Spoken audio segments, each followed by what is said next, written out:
What's up, everybody? This is Wacky Wednesday here on the Arrowhead Addict channel. I'm Adam Best, here as always with the golden voice of Sterling Holmes, no longer Sterling Goose Holmes. I saw we got rid of that. And producer Richard doing his thing behind the scenes. Very excited. I think for May, we have a pretty juicy show. Juicy. One thing I hate is when people call meat juicy. It's one of my pet peeves. Nothing sounds worse to me than juicy chicken. Like, don't make chicken juicy. That sounds like I'm going to get salmonella. But by the way, Juicy burger, though. Juicy burger sounds all right, right? No, just give me a good burger. Why do you want to be juicy? I don't want to be wet. Gotcha. Kyle, I don't want a moist burger. Come on. I don't want it like crunchy, but come on. Shout out to Kyle Hendricks in the chat. He says, would love a shout out as much as I love this show. You guys rock and give the best content. Well, anyone who says something that nice to us, I have to give a shout out. So shout out Kyle. But Absolutely. Yes, you're right, Best. This is going to be a fun show. Yeah, I kind of wish the schedule was already out. You know, because then we could chop it up. We could go through it. And last week, kind of the same thing happened where immediately after we got off air, Donovan Smith signs the dotted line. That was kind of frustrating. But at least we know when we play the Bengals. And I got to tell you, I think they are our biggest rival at this point because they are a completely delusional fan base. They think that we don't run the NFL when we do. And I'm looking forward to, they came into 2023 thinking they were the better franchise. And, you know, despite no staying power that has been demonstrated, right? We've seen a couple of years. We know their ownership is not good. And then we beat them. So New Year's Eve, I want to send them into 2024, bending the knee, knowing that the Chiefs and the Chiefs fans are the superior franchise. Yeah, and we'll find that out week 17. So now with the additional week 18, the Bengals game will be the second to last game of the season, regular season, obviously, ringing in the new year, New Year's Eve. I'm excited for it, honestly. I know some people wanted it to be at the beginning of this season, but I don't mind it being at the end. There's going to be a lot at stake, a lot on the line. I know if you're a Chiefs fan, you maybe want to get that out of the way early. You want to ease into the playoffs, but sometimes you want to have that playoff game so you know what to expect come playoff time. Right. Iron sharpens iron. And yeah, there probably will be a lot on the line for that game. But the Chiefs' schedule, as we all know, is never going to be easy. When they continuously win as much as they do, they're going to always be playing the toughest schedule in the NFL. It's what happens, and every team gets up for them. The same way Chiefs fans, we got up when Kyle Orton beat the undefeated Green Bay Packers. That was a huge deal. Like the Houston Texans playing the Chiefs close last year, that was a huge deal for Houston. Every single time a team plays Kansas City, that's a playoff game for them. It's a red letter game. You know, you circle that with the red circle. And I think that's just where we're at. We've won 11 more games over the past 5 years than any other franchise. So from here until AI takes over our society, we are going to be, facing a first place schedule. Yeah.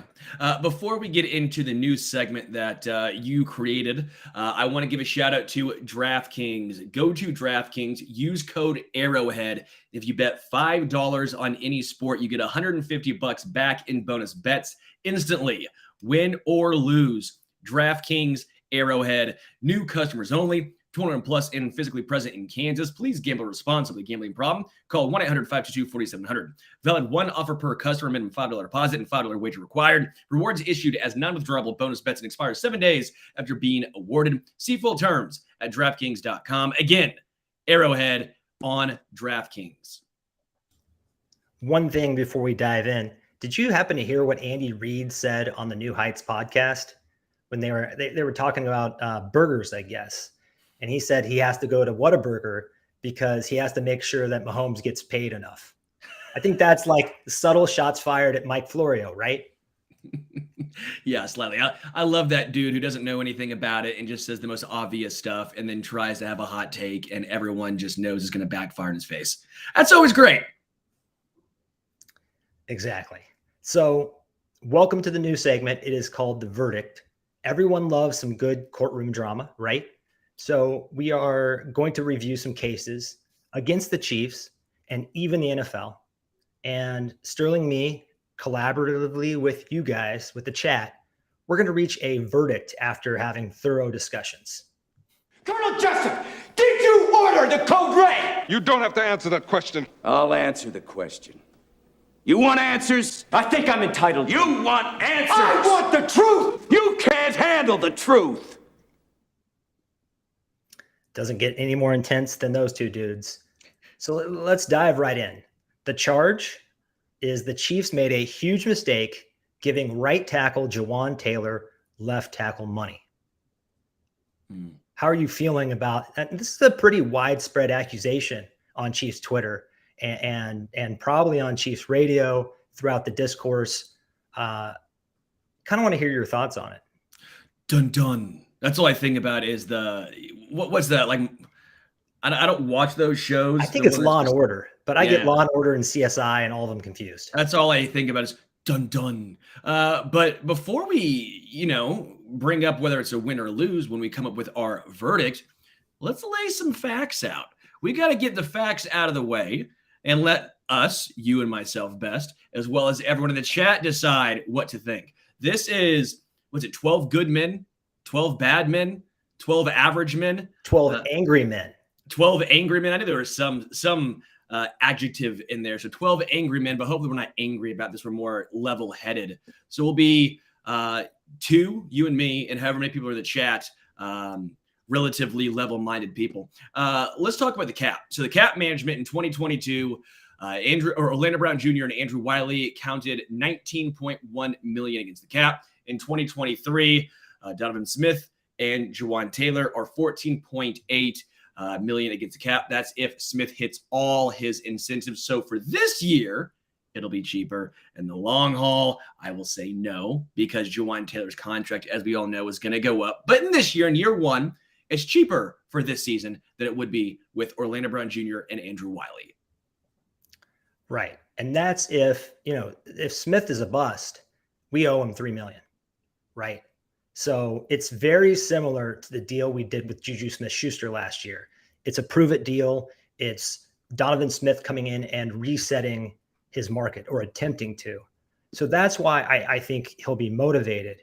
And my feeling on this is that the blindside protector is a bit of a fallacy. In an era when quarterbacks are extending plays more than ever, playing out of structure, throwing from all kinds of funky angles. Right tackle is almost as important as left tackle. That's why Lane Johnson, for example, makes the big bucks.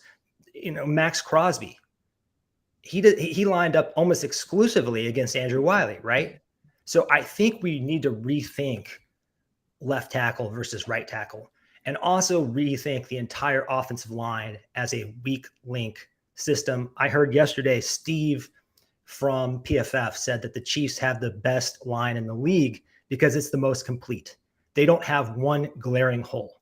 They don't have that weak link that makes coaches panic. They're at least average to above average everywhere, and they've got two elite players. So I think any fan freak out that's going on isn't warranted, personally, but we can keep digging in here.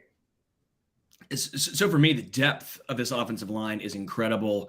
But when it comes to strictly left tackle, I think this is a downgrade.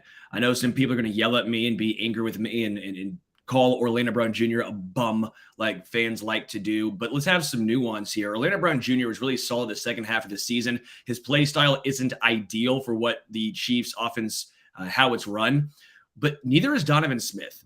Donovan Smith was a penalty factory last year. He was benefited a little bit by how quick Tom Brady gets the ball out. So if you think pressures were an issue with Orlando Brown Jr., why would it not be when a guy who gave a lot of pressures last year with a dude who throws the ball out in 2 seconds?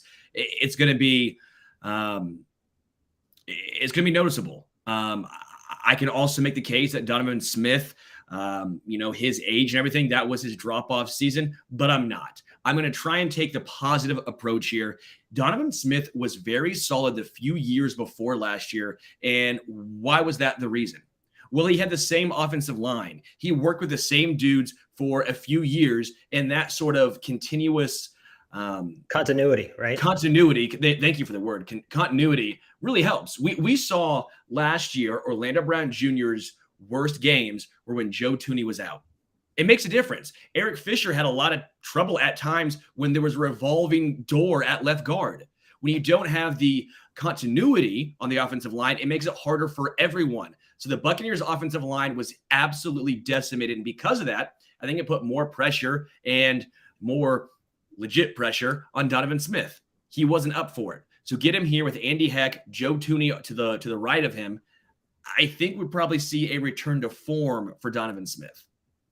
Yeah, it also must be said that he started the season with an elbow injury and finished it with a foot injury. I don't know that he was right the entire season. And the other thing here is the entire Bucs roster was not right last season. They simply fell apart. They were a mess. That they got into the playoffs is a complete joke. But, that's the division they're in, right? He's kind of been labeled as a front runner, someone with potential motivation issues, which is not great. But he was better when the Bucs were contenders. So you think about a player like that coming in to play with Patrick Mahomes and Travis Kelce and for Andy Reid and Andy Heck, one of the better offensive line coaches in the league. If he can't rebound here, then he's done. Then he's washed. But I tend to think he will rebound. I know the penalties. I don't want to gloss over them. I think they're a little bit like drops. They're probably overblown by fans. And, Tom Brady threw the ball a lot. He did get rid of the ball a little quicker, but Patrick Mahomes got rid of the ball quicker than he ever has last season. That's a fact. He was a little bit more of a quick draw artist, if you will. So for me, Smith has never played on the right. Taylor has basically very seldomly played on the left, right? You could almost say he's never really played there. So I just think this makes a lot of sense. They probably went into the draft thinking if the draft goes a certain way and there's a slide on tackles, we might take one in the first round and we might get our left tackle or we might get our starting right tackle, either way. But that didn't happen. Paris Johnson went earlier than everybody assumed at 6. And all the great tackles were gone long before Brett Veach got on the board. So I think they had to pivot. And with Wanya Morris, there's something going on here that I call Justin Ross syndrome. And it's fans valuing unknown commodities over known commodities. If a player hasn't stepped on the NFL field yet, you can imagine them to be whatever you want them to be, right? And with Donovan Smith, there's a long enough track record to know what he is. Yeah. I will say this. The NFL valued Orlando Brown Jr. way higher than Donovan Smith. That should tell you something. It's never going to be completely right. I understand that. But what the NFL showed you was that Orlando Brown Jr. was the most coveted free agent offensive lineman. He was. Look at the contract. Yeah, it wasn't Trent Williams money, but look at what it was. That's a lot lot money. But Jawaan Taylor got paid more money. Maybe he was the most paid for Jawaan Taylor to me. I will say that first and foremost, Brett Veach is the best GM right now in football. Him and Howie Roseman are going for it. I have no qualms with Brett Veach. Zero. 2 Super Bowls in 5 years. I'm happy. But we have to critique something. I'm not just going to sit here. This would be a very boring show if we just sit here and said everything he did is perfection. We know that's not the case. We know that Breland Speaks happened. We understand that every GM, no matter how great you are, there's going to be 1 or 2 areas where you have a miss. I don't know if this is necessarily a miss, but I think it was an overpay for Jawaan Taylor. We talked to Tim Grunard yesterday, and Tim Grunard basically said the guys he talked to in the Jaguars organization, Jawaan Taylor's a right tackle. They don't see him as a left tackle. He's very athletic, probably going to be a damn good right tackle. Maybe not Lane Johnson, but a very good right tackle. But that is a ton of money to pay a right tackle. I get what you're saying, right tackle, left tackle. Is there a huge difference? Well, there is when it comes to the money they get. It might not be as much as it used to be as far as on the field, but you can't use the one outlier, which is Lane Johnson. You can't bring that guy up and say, well, that's who this guy should be. That's the contract. That's where they're going. I don't think they are. I don't think they are. Chiefs fans, more than maybe any fan base outside of the Eagles, should understand the importance of a right tackle because Mitchell Schwartz, for my money, was a better player than Eric Fisher ever was. Sure, no one's going to disagree there. But if Schwartz did that on the left side, he would have gotten paid 2 times as much money as he would have on the right. That's how the contracts work. So the Chiefs overpaid for Jawaan Taylor, who was a good player last year. Not taking anything away from him, but was he deserving of being the highest paid right tackle? I don't think anyone would say that. No one would say that. I think with him, we kind of have to wait and see for a couple of reasons. Last year was the first time he really had a serious coaching regime. I mean, the previous year with Urban Meyer was a complete mockery. You know, you got to give him a mulligan for that. The other thing is, this buys the Chiefs more time. It buys Wanya Morris time, it buys Lucas Niang time, and it buys Jawaan Taylor time to potentially get his footwork right, you know, adapt to a different position. So I think kicking the can down the road a year for only $9 million additional and getting a guy that started 16 games for a Super Bowl champion, it was the best move they had on the table. And I think this line is about as good as you can get without over allocating resources. No, 100%. And I see some comments. We will talk about Tyreek Hill later on. We're going to get to that just shortly, but we're talking right now about the offensive line. And what it comes down to for me is, again, this is the deepest offensive line the Chiefs have had probably since Mahomes has been here. I don't think there's any denying that. I'm very happy at the current state of the offensive line. I just wonder if it could have been better keeping Orlando Brown Jr. and maybe, I mean, he's cheaper than Jawaan Taylor. You tell me right now, who would you rather have, Jawaan Taylor or Orlando Brown Jr.? I honestly might say Orlando Brown Jr., at least in the year 2023. I think we're putting a lot of hope on the potential of Jawaan Taylor. That's a great thing.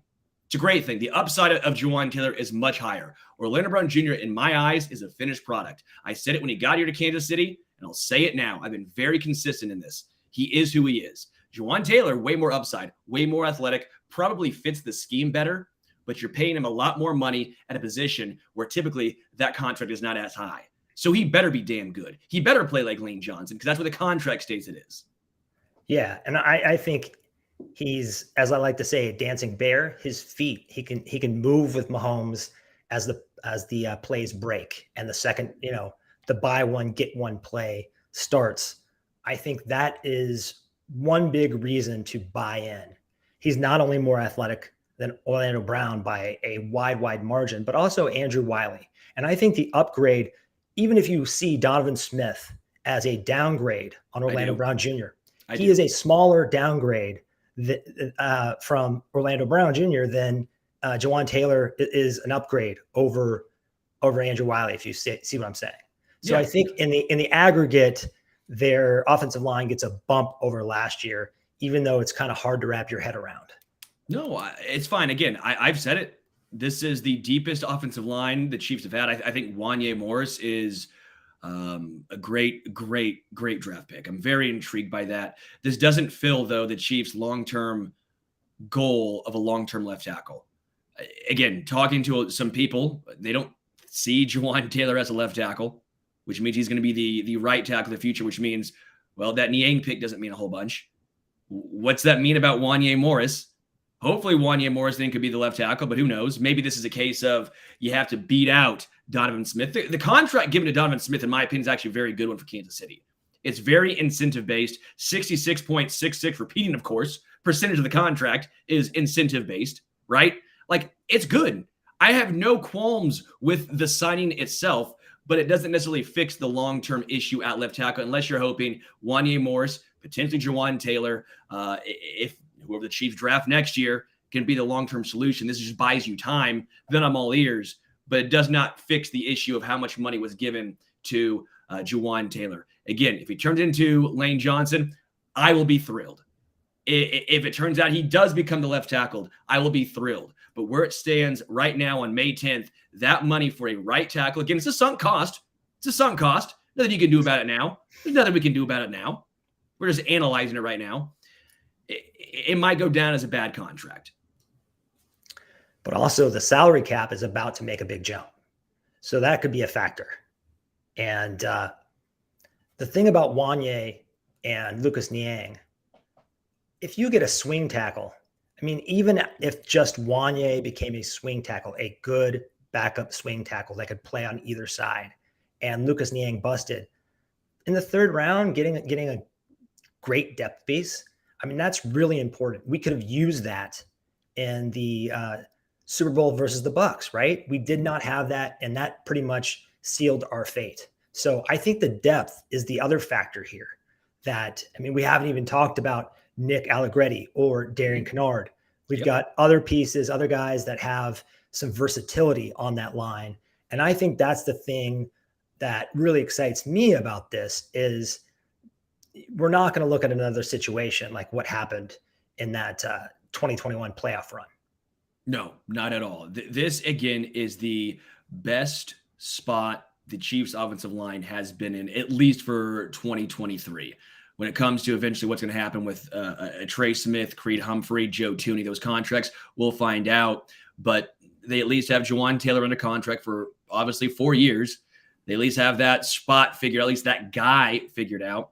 After Donovan Smith, we'll see. Again, I'm pretty entranced by Wanye Morris. But if Tim Grunard says Jawaan Taylor's not going to be a left tackle, what he's heard, then the Chiefs have a oversaturation of right tackles on this team, and the draft picks are kind of redundant.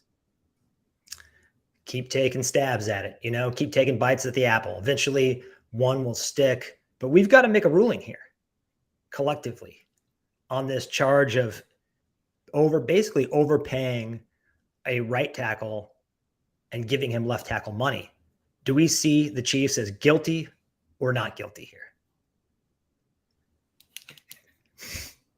It's a sunk cost. No, I'll say guilty. I do think just because, again, I like Jawaan Taylor. I'm not saying I don't like him. I don't think he's not going to be a good right tackle. But if he's only going to be a right tackle, which is what I'm starting to hear now, then I don't like that contract. I just don't. I understand where you're coming from. I understand the point of right tackle, left tackle, who cares? But when the rest of the NFL doesn't pay right tackle the same at left tackle, you don't want to be the team that does that. He's not Lane Johnson. He's not. Don't. It's like paying Juju Smith-Schuster Tyreek Hill money. You're not doing that. Juju's a good player. He's not a Hall of Famer. Jawaan Taylor's probably a good player. Lane Johnson's the Hall of Famer. You don't give Hall of Fame contracts to good players. I agree. However, left tackles don't really hit the market. What happened with Trent Williams was one did. The Chiefs had one. Everyone sees him as a right tackle too. That's the thing about Orlando Brown. The league views him as a right tackle. That's why he had such a tough time finding a landing spot that actually wanted to use him on the left. So, they were kind of already in this predicament in a way. I'm going not guilty because I think in terms of what was available to them on the free agent market this offseason, they found the best players they could, the best situation they could with what was there. So I'm going to say not guilty, but I think just from kind of being a weather vane out there on social media that the majority of the kingdom disagrees with me. I will say I trust Brett Veach. It's not me taking a shot at him saying he's not doing that. I know more than him. I don't know more than him. But again, this is one move I think is fair to be a little critical about if Jawaan Taylor, which looks like it's going to be, is only playing right tackle. So this is like in boxing, how they have a split decision. We're going to go guilty, but I want to be on the record that I was not one of the jurors that said guilty. What's the next one? That's a good one. I like that one. Yeah. The next one is the NFL screwed up by robbing Arrowhead and national TV audiences of Tyreek Hill's Arrowhead homecoming. So to set the table here, the report that I've heard is that the NFL originally wanted to schedule the Chicago Bears versus the Chiefs in Germany, and the Chiefs wanted the Bears to play at Arrowhead for some reason. I'm not sure if that is because Chicago's a local team. And can I touch on that? I actually have a little bit of this. So from what I have heard with Chicago, the reason why the Chiefs said, no, we want Chicago to be a home game. Chicago, I believe, has not played in Kansas City in 8 years, and they have a massive, massive fan base. Whether they're good or bad, Chicago has a massive, massive fan base because they've not been there. And what I heard, I thought it was 8 years. That was the main reason why. I know some folks think that this is going to be the highest paid, the highest, most expensive Chiefs game all season long, which I find a little hard to believe, but that's what I heard. So because of that, that's the reason why they have the Chiefs and Bears instead of the Bears being the one that's in Germany. It makes complete sense. And Bears fans are saying, oh, the Chiefs fear Justin Fields. Yeah, I don't think that's the case. But why in the world did they pick Miami instead of, say, Detroit? I mean, Detroit was an obvious pick to me to put over there. There's no kind of rivalry. There's no kind of angle. So you make that game a little bit more sexy by putting it overseas.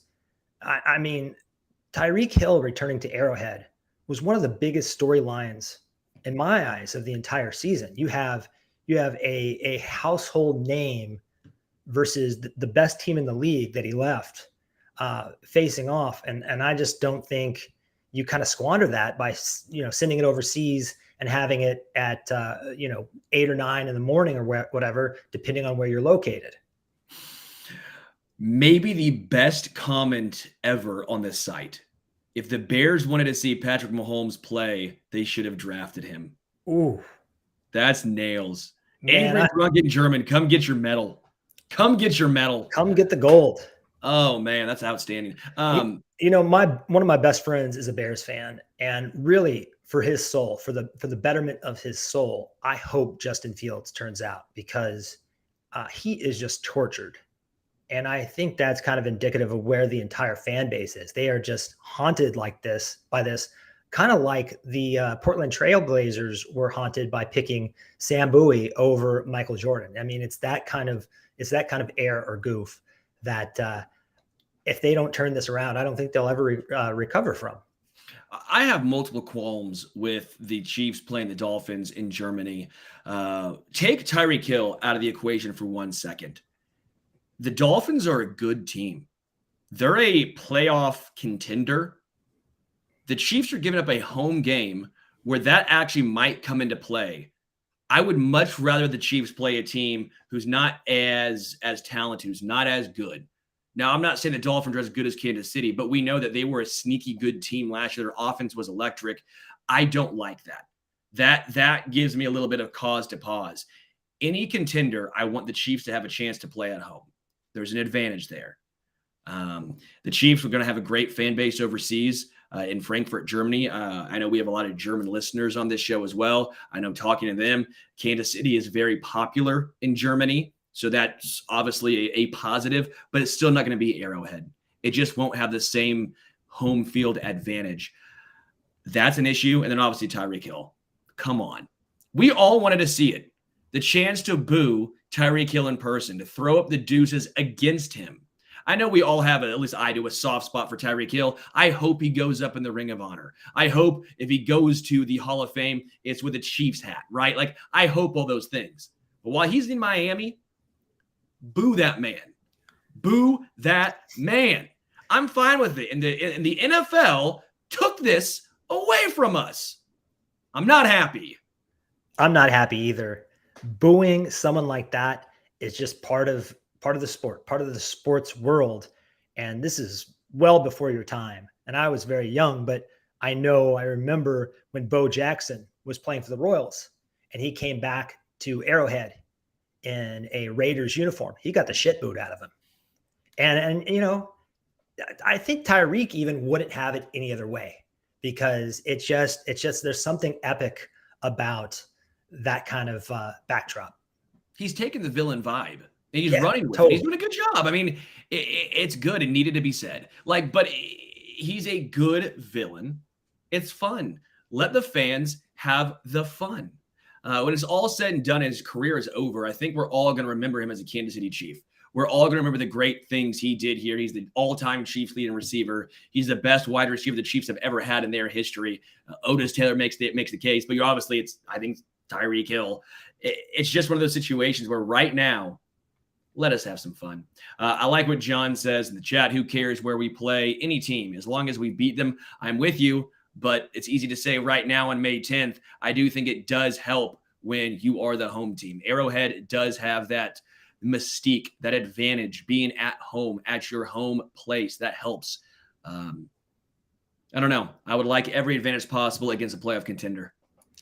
And home field advantage might be overrated, but just this is one of the best narratives of the entire 2023 season. And it just feels like the NFL just totally botched it, just totally punted it. It's not going to matter as much over in Germany, not nearly as much. I'm on the same page as you about the Dolphins. They've been trading picks and spending money like it's burning a hole in their pocket. They brought in Jalen Ramsey. This is a real team. They brought in a running back who I think has a dark horse shot at offensive rookie of the year in Devon A-Chain, one of the fastest players in the league now, as if they needed any more speed, which is, this is a fast team that on any given Sunday can rip off 3 or 4 huge explosive plays, 70-yard touchdowns. We've seen them do it before. So yeah, you want any kind of even slim advantage you can get over the Miami Dolphins. I like Nick in the chat. The boos will hit harder if he hears them in another country. Hear them in another language. I don't know how to boo in German. It might still just be German. I just know how to order beers. Dry beer, bitte. Give me 3 beers. Wo ist ein Badzimmer? Where's the bathroom? That's all you need. Beers and bathroom. That's right. I do like us expanding our global footprint and kind of becoming the team of Germany, but not at this price. Yeah. Find another team.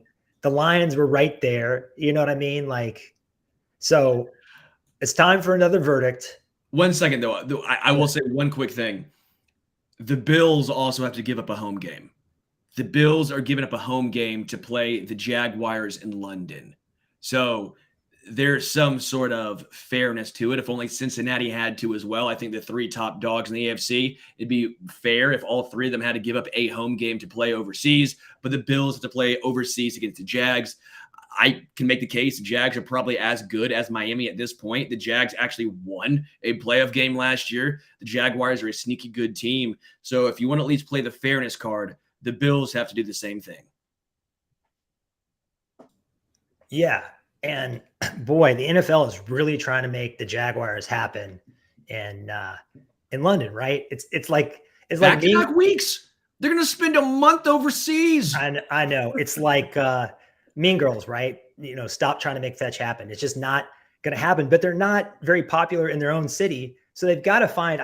I mean, are they planning to move the Jaguars to London? Is that what's going on here? Shad Khan and his villainous mustache. It's a beautiful mustache. I'll give him that. I don't have a lot of faith in him as an owner after hiring Urban Meyer. I mean, but let's get to our verdict.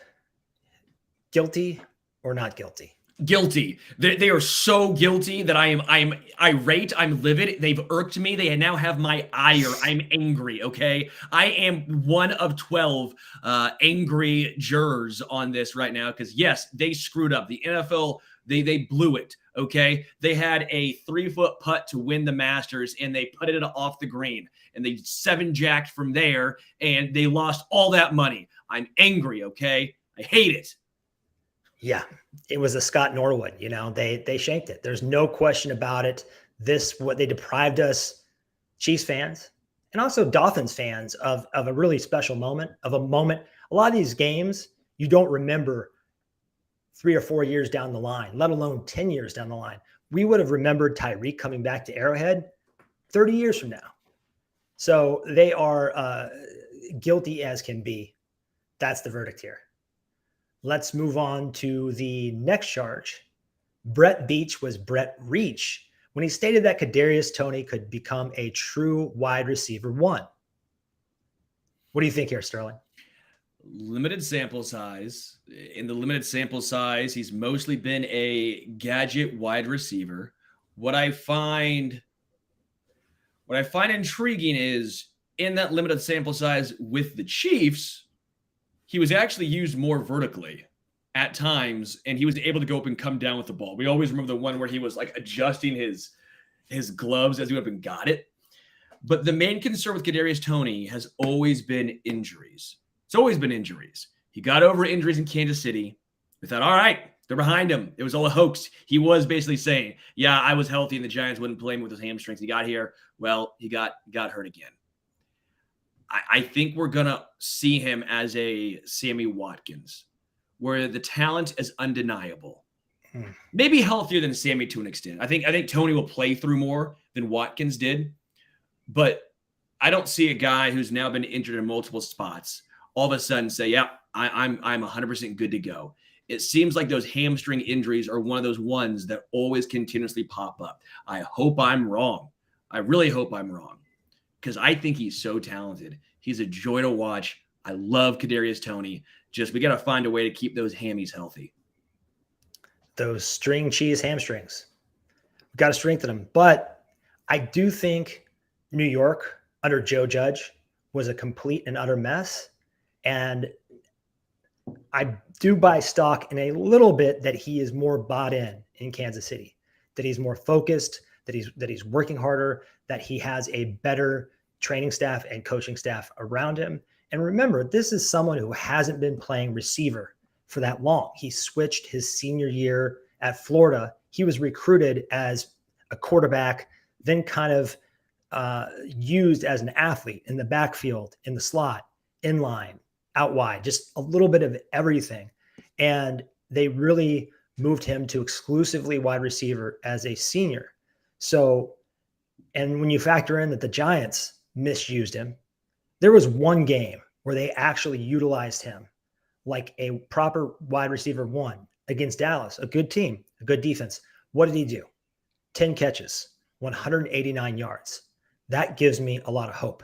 The other thing, and small sample size alert here, but he led the Chiefs in yards per route run at 2.15. He was 16th league wide in that metric, pretty good.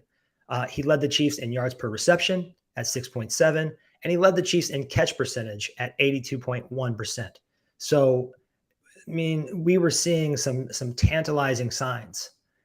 But I agree, the health concerns are what really scare me off. But I do not think that he's been used properly. I think that he has been miscast as a gadget player when he does have vertical ability. He has intelligence. You know, he's an ex-quarterback. Everyone on the Chiefs talks about his intelligence.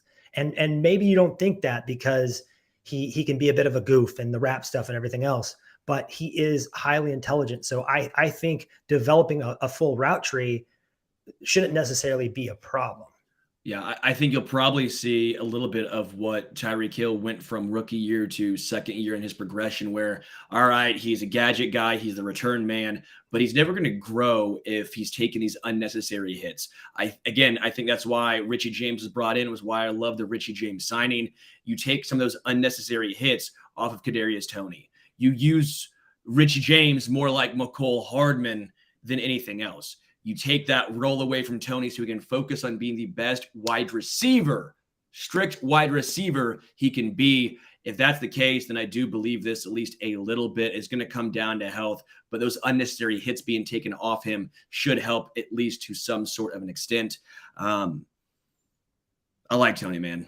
I really like Kadarius Toney. I'm very much intrigued and tantalized by the upside, by the potential, but I was with Sammy Watkins too. I've been let down before. I don't want to be let down again. Well, Sammy Watkins was an incredible prospect coming out of Clemson, and he kind of fell apart in Buffalo. He was a bad situation there. He got depressed, didn't take care of his body. The team didn't connect with him, and he was just never, frankly, the same. Now, I'm hoping that the Chiefs reached Kadarius Toney before his body became ruined. He does seem, and you mentioned earlier, he seems in. He seems bought in. The words he's saying, the expressions, just the way he's gone about ever since he's come here to Kansas City has been nothing but exemplary. I'm bought in on Toney being bought in, which I do think, as you mentioned, it's a big thing. It is important. Yeah. And he's a freaky mover. I think he has the potential to do this. And really the only thing standing in his way, injuries. So personally, I don't think Brett Veach was reaching when he said this kid has the capacity to be special. I mean, he was here when Tyreek Hill was developing, who went from basically a running back picked in the 5th round because of character concerns into one of the greatest deep threats in NFL history, and frankly, also a complete receiver. And there are very few of those in the league, guys who can run any route, guys who can go up and be ball winners, guys who are field stretchers. So he's seen this before. I don't think he's talking out of his ass. I'm leaning not guilty. I'm not guilty. I think it's not guilty too. I also, when it says he can become a true wide receiver 1, yeah, I think he can. I think he can become one. Injuries obviously are part of the equation, but as far as just talent is concerned, yes, I do. So I think not guilty. If Kdarius Toney is healthy, he is and will be a wide receiver 1. I'm likening it to Tyreek Hill. He won't be Tyreek Hill. I don't think he's gonna be that talented. That's the outlier. I hate pointing out outliers. That's unfair. It's not the best, but he's going to be a legit wide receiver 1. I'm in on Kadarius Toney. He might be a bit of an anomaly in his own right. You know, he's a freaky mover. When it comes to breaking ankles, I would say he's even more skilled in that regard than Tyreek. Now, does he have Tyreek's world-class speed? You know, Tyreek has the best speed I have ever seen on a football field, period. Quickness. It's the quickness from me. It's the quickness from Hill, his cuts. He gets to top speed so fast. It's unbelievable. And not just vertically, in every single direction, you know, and he doesn't lose any speed with the pads on. So these are totally different players. But Kadarius Toney is special in his own right. He was a top 20 pick for a reason. So we're going not guilty here. Mm-hmm. Brett Veach, you can relax. Well, he can relax with those rings. I think he's fine. He sleeps on a pillow of championship confetti, right? Yeah, he's fine. I don't think Brett Veach is going to take to heart what we have to say either way. And either way, I'm thrilled with what he's done. There, I said it. I'll die on that hill. I know I'm alone thinking that Brett Veach is great, but apparently I'm the only one. Well, and I like Brett Veach being like that. I love him not caring what the optics are in the moment. He has conviction. He acts on that conviction. He doesn't mind that people judging him right now are going to be wrong more often than not 2 or 3 years down the road. And I think the great thing about it is he's got the trust of Clark Hunt. He's got the trust of Andy Reid, so they can think long-term. They can do the things they really believe in, and they don't have to be worried about losing their jobs, because really half the coaches at least and general managers in the league are probably more concerned about keeping their jobs than winning, if we're being totally honest here. Oh, yeah. Let's get into the next one. The charge? Chris Jones. Charge. Yeah. Chris Jones' quest to bring back Frank Clark is an ill-advised one. What do we think here? I don't know, man. This is tough. Frank Clark, as we know, has been overpaid, a lot given up for him, but then he shows up in the playoffs. There's no denying his impact in big games when it matters most. He's incredible. The Chiefs, when I went down their depth chart, they have typically over the past 3 years kept 10 defensive linemen on the active roster. The Chiefs right now can make the case they have 8 or 9. They like to have that veteran dude. I don't count Joshua Kando. I'm not counting Malik Herring. I'm not counting B.J. Thompson. I am counting. I'm counting Coburn, Turk Wharton, Derek Nottie, and Chris Jones. And then that leaves 6 edges. That leaves the opportunity for 6 edges if they so choose to do so, which they have the past 3 years. Now, not Clark Hunt. I don't think Clark Hunt's going to get out there and put some pads on. Frank Clark, on the other hand, he knows the system, shows up in big games, and if he wants to win another championship, in the words of Chris Jones, finish it, which I don't know what finishing it is. Is it 3 championships? Is it 5? Is it just playing another year? I don't know what finish it means, but When it comes to finishing it, if Frank Clark comes back, he's going to have to take a pay cut. That's what's going to have to be. Whether the Chiefs go up to Chris Jones and say, hey, yeah, you want him back so bad, you want that new contract, that's fine and all. Now give us a couple mil off it so we can give to Frank. It's going to have to be the case. That ain't going to happen. The Chiefs paid $3 million for Carlos Dunlap. What did they give for Melvin Ingram? Halfway through the season, they gave a 6-rounder. How much was Terrell Suggs? What was it? End of the year, middle of the season, they brought him in. Like, that's what's going to have to happen. That was like vet minimum, right? Basically, the Chiefs are looking for a vet minimum, and that's going to be what Frank Clark is going to have to accept if he wants to come back to Kansas City. The thing that gives me a little cause to pause, he's 29. He's 29. He's younger than Jadeveon Clowney. He's a year older than Unique Ngakoue. Like, he probably thinks he still has a couple years left. He probably thinks that he can still be a starter. If he comes here and comes back to Kansas City, you're probably looking at a 30% snap count. You're looking at being behind Karlaftis, behind FAU, behind Charles Omenihu. Maybe behind Mike Dana, because Mike Dana has been damn good. Very solid. And very speaking solid. of Mike Dana, his pass rush win rate was basically the exact same as Frank Clark's last year. So we already have a guy in house who's a veteran who does a lot of the same things. Now, for a 29-year-old, Frank Clark has a lot of mileage on him because, you know, the autoimmune issues that have been speculated upon, you've got those. He's racked up some injuries. He's played in a lot of postseason games. That's the thing about the Chiefs and staying healthy is they're playing 3 or 4 extra games almost every season because of their playoff runs, which is kind of unique. I mean, just looking at this analytically, because I think it is a little hard not to get caught up in sentiment. You know, this guy's been through a lot. He came back to the Chiefs and was willing to no longer be a star, to kind of check his ego and let Chris Jones be the focus of the defensive game plan. And then the emotion after winning a Super Bowl, the last Super Bowl, I think it really got the Chiefs fans. And I understand why. We all want to root for these guys.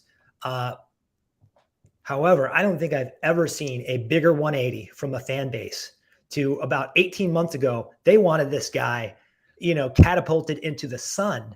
And now you say a bad thing about him, you get, you know, you almost get stoned, right? So Stone cold.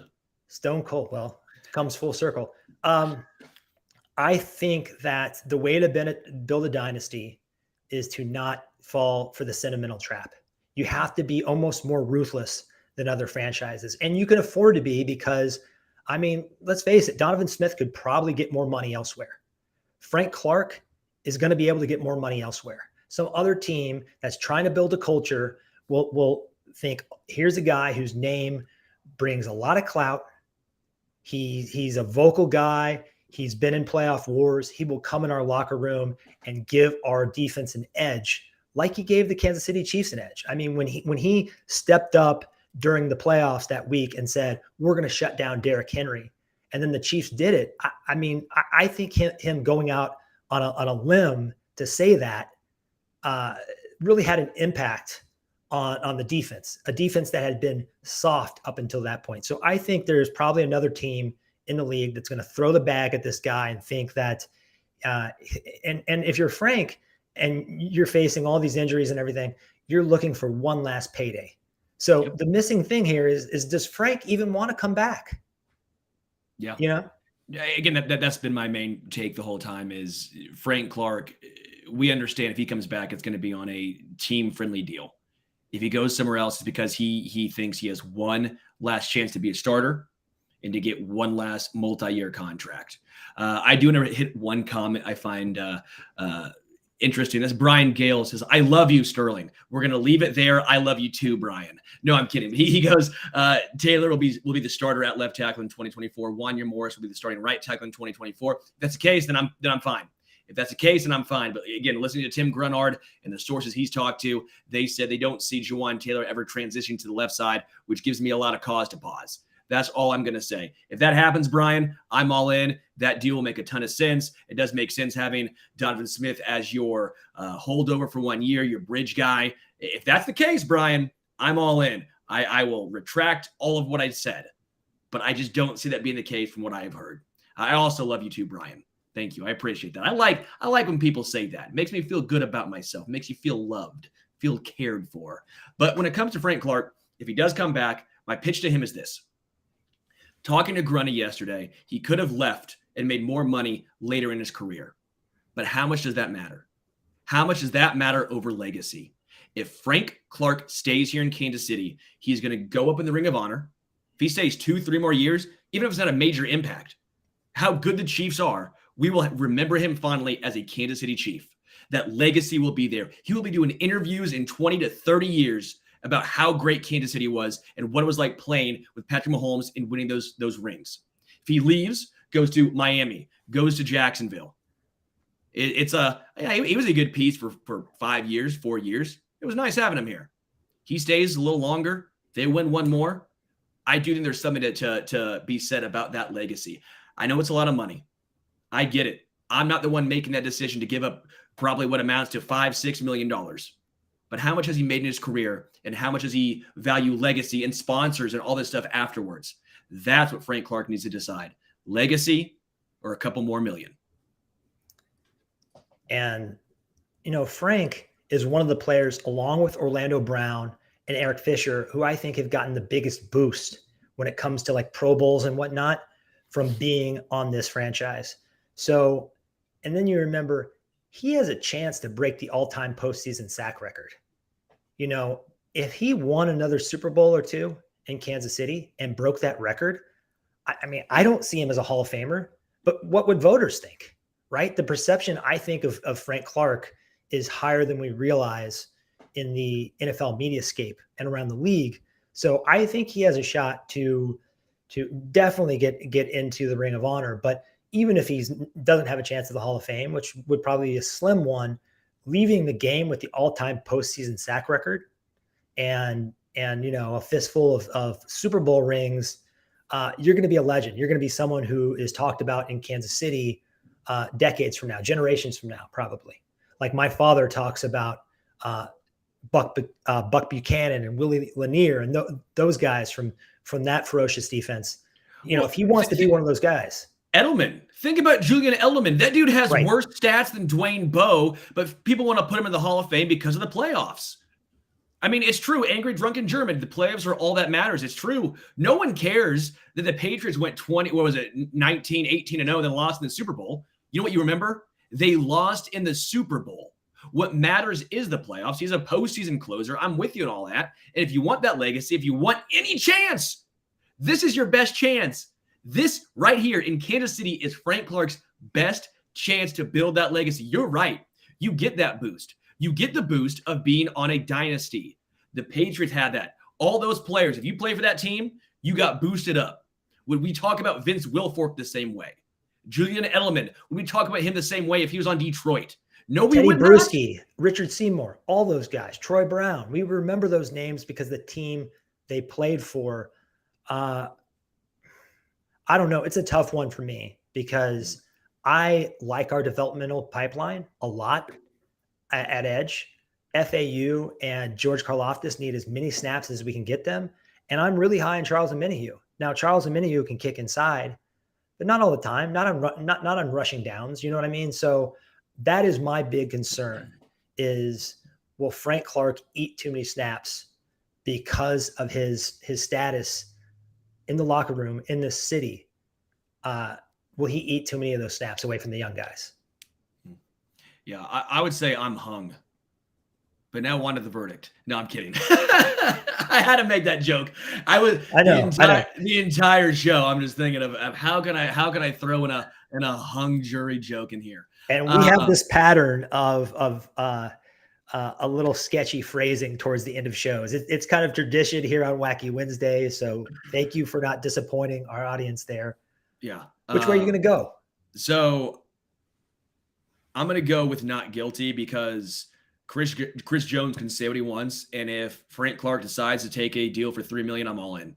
If he decides to take a deal for 4 or 5, I think I'm still all in. As I mentioned, the Chiefs could still use a veteran edge rusher. They like the veteran edge rushers. Whether you look at the free agent market currently right now, you're looking at Marcus Golden, Yannick Ngakoue is too expensive, Jadeveon Clowney's too expensive, Robert Quinn, who everyone wanted in Chiefs Kingdom a couple of years ago, who fell off the face of the earth.